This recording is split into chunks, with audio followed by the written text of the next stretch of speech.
Hey everyone, it's Dr. Ramani. Welcome back to this YouTube channel on everything you wanted, didn't want to know, and things you didn't even know you didn't know about narcissism. So we're going to be taking on a very interesting question today of what the narcissist does when they lose their scapegoat. Before we get to that, gentle reminder, if you want information on the healing program that we're starting this year, please go to the video notes, click that link to get the information. And then we are going to also, I'm also going to remind you to please subscribe to this channel if you're new to this community. Always feel free to share comments about this because that's where we also sometimes get more new ideas and it allows the conversation to expand. So thank you again for being part of this YouTube community. And let's answer this question. What does the narcissist do when they lose their scapegoat? Well, for any of you who are currently or have been a scapegoat with the narcissist, this is a question that comes up a lot, like, because there's a lot of fantasy around it, like what happens when they no longer have me? Let's break it down. And I would also love to hear from you. If any of you were the scapegoat and you did finally find a way to step away, what happened when you stepped away? It's very, very, very hard for the scapegoat to pull away from the narcissist. The trauma bonding is so intense, but let's talk about it. The scapegoat, to be the scapegoat, this is a term that is most often used to describe the role somebody has in a narcissistic family system. It's the person or people in a narcissistic family system that get the worst of the narcissistic person's abuse, and because of the triangulation, the narcissist is often able to recruit other family or other members of the family system to perpetrate more abuse against the scapegoat, who over time becomes the punching bag for everyone in the family system. The scapegoat is subjected to criticism, mockery, humiliation, rage, sometimes physical or other forms of abuse, and becomes the repository of the narcissist's shame. It's as though the mere existence of the scapegoat brings out a sense of shame in the narcissistic person, and so they abuse the scapegoat even more. Now, scapegoating can happen in other narcissistic systems as well, including workplaces, groups of friends, or even other kinds of organized groups, community groups, any kind of group. It's only since there's a narcissist sort of in that system and there's someone that they're taking something out at, there's a scapegoat in it, right? The narcissist in some ways gets their power from other people watching fearfully at what is happening to the scapegoat and wanting to avoid that fate for themselves. And just like in any cult, other people get pulled into the narcissistic person's magnetic fold and join the scapegoating for any number of reasons: to win over the narcissist, to keep themselves safe in the system, to survive, perhaps to get their own power in the system. And because some of the people who join into the scapegoating are narcissistic themselves. To be a scapegoat is an absolutely terrible way to have to spend a childhood. It impacts attachment, it generates core wounds, it impairs a sense of safety in the world and identity development.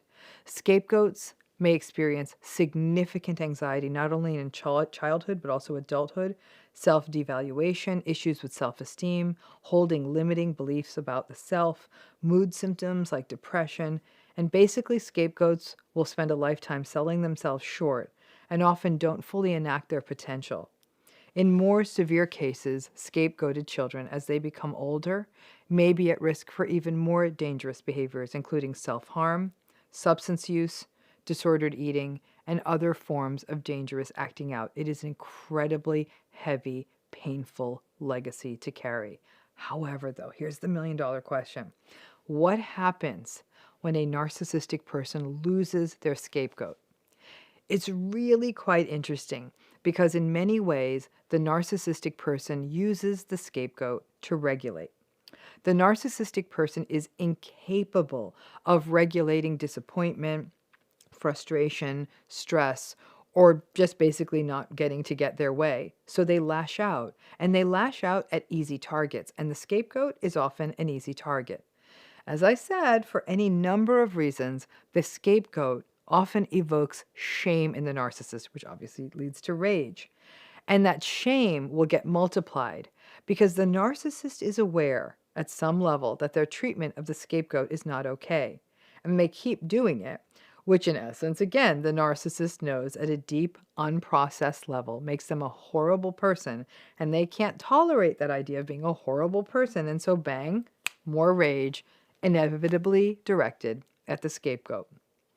I gotta say, some of my favorite stories of narcissistic abuse survivorship are when I hear about the scapegoat walking away. It sends chills down my spine and joy into my heart. Because of the trauma bonded nature of the scapegoat narcissistic relationship, it's one of the hardest things a person can do.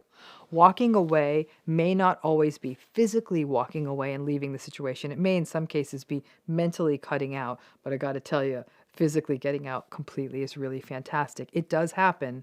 It's not easy. Now, when it does happen, when a scapegoat leaves the narcissist, a few things happen. First, the narcissist now has to find a new way to regulate. Now, initially, they will continue to lash out at the scapegoat, even if they're not there. They'll say, "Who do you think you are?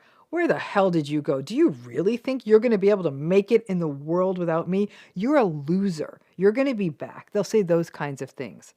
That can go on for a while. It might happen by text or email, social media. And the scapegoat has to be steadfast and be willing to block as much of this contact as possible. At some point, if the scapegoat can be resolute and not snap back, then the narcissistic person needs to find a new person to abuse. Now, there is that day, if the scapegoat's gone, the narcissist may find some new targets, perhaps the enablers in their midst, or someone else they devalued, but that was originally spared the worst of the narcissistic person's abuse because the scapegoat was around. The scapegoat is why narcissistic people often still have people around them, because they were all spared the abuse. But when the scapegoat is gone, then we may see that the narcissist needs to yell at someone. So now more and more people start seeing how bad the narcissist behavior is. Some may even try to pull the scapegoat back into the system for no other reason so that they can stop being yelled at by the narcissist and the scapegoat can take the punches again. If you're a scapegoat, don't fall for that. Smear campaigns often arise when scapegoats leave. Instead of attacking the scapegoat to their face, the narcissistic person may then use triangulation, criticism of the scapegoat on public spaces like social media, or honestly to anyone who will listen, maybe even making stuff up about the scapegoat. Anything that will allow the narcissistic person to regulate and to keep using the scapegoat as a punching bag, even from a distance. Sometimes the narcissistic person just deflates. Without an outlet for their rage, it continues to whirl around inside of them and just turns the narcissistic person darker and more deflated. Ironically, because many scapegoats are not only trauma bonded, but just too empathic for their own good, the scapegoat may feel pulled back in by the manipulation and the hoovering, or they may step in because they want to protect the people who are now being abused by the narcissist because the scapegoat is no longer there to be abused. Those other people, scapegoat reminder, those other people can get out too. It's not your job to save them. No human being should ever have to be a psychological punching bag for another person, to have to be the pacifier or the regulation tool for another human being. Nobody. That's the narcissistic person's damned responsibility to get some therapy, get a grip, take some personal responsibility, and stop using the world as their emotional toilet. And to the scapegoat, remember that you owe the narcissistic person, and frankly the people around them, nothing. And I mean nothing. It is an act of defiance, courage, and humanity to step away from a narcissist who abused you in this way. You deserve so much better than what they did and are doing to you.